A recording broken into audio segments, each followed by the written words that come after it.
Il-Viżjoni Malta 2050 timmira li twassal għal kwalità ta' ħajja aħjar għal popolazzjoni kollha, b'enfasi fuq żvilupp sostenibbli, innovazzjoni u setturi ta' valuroli bħal servizzi finanzjarji, il-manifattura avvanzata, turiżmu u avjazzjoni.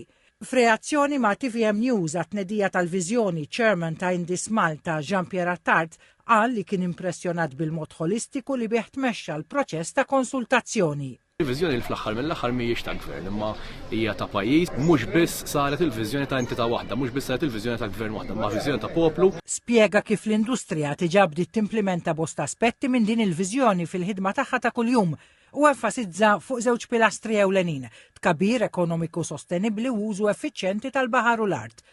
Il-kap eżekuttiv tal-Malt Enterprise, George Gregory, qal li din hija l-ewwel darba li Malta tara pjan fit-tul mifrux fuq 25 sena. Għalli l-pjan ma jiffukax biss fuq l-ekonomija, iżda wkoll fuq is-sostenibilità u r-reżiljenza tal-pajjiż. Xi ħaġa li qatt ma rajna f'dal-pajjiż li huwa pjan twil ta' 25 sena.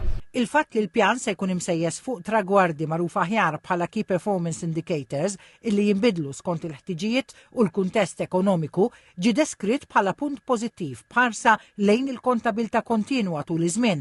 Iċ-Chairman tal-Kunsill Malti għall-Iżvilupp Ekonomiku u Soċjali, il-Peri David Chwiereb, fisser din il-viżjoni bħala waħda inklusiva u li se tgħaddi minn fażi ta' konsultazzjoni pubblika biex tassew tirrifletti l-ħolm u l-aspirazzjonijiet tal-popolazzjoni kollha. Viżjoni tinkludi l-aspirazzjoni u l-ħolm ta' kulħadd. Kull gvern, kemm dak tal-lum kif ukoll dak tal-futur, ikunu akkontabbli għal din il-viżjoni li l-poplu verament irid. Min-naħa tiegħu il-President tal-Kamra tan-Negozji Żaru Medji Paula Bela faħħar il-fatt li Malta se jkollha viżjoni waħda, kontinwa u mhux suġġett tal-bidliet drastiċi kull leġislatura. Aħna nemmnu ħafna f'din il-viżjoni, pajjiżna m'għandux jibqa' li tul 5 snin.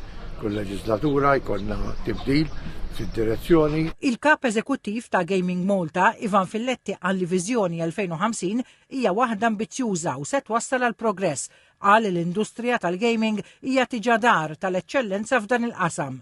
Illum għandna ħafna investimenti fl-edukazzjoni, fl-startups, fit-teknoloġija ġdida u nistgħu ngħidu da kollu huwa ġiġa parti mill-viżjoni 2050 għal pajjiżna.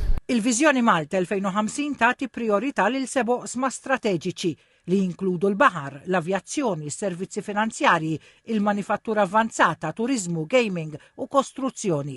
Il-mira hija li sal-2035 dawn l-oqsma ekonomiċi jikbru b'140% u jibdew jammontaw għal 18 biljun euro aktar mid-doppju tal-lum.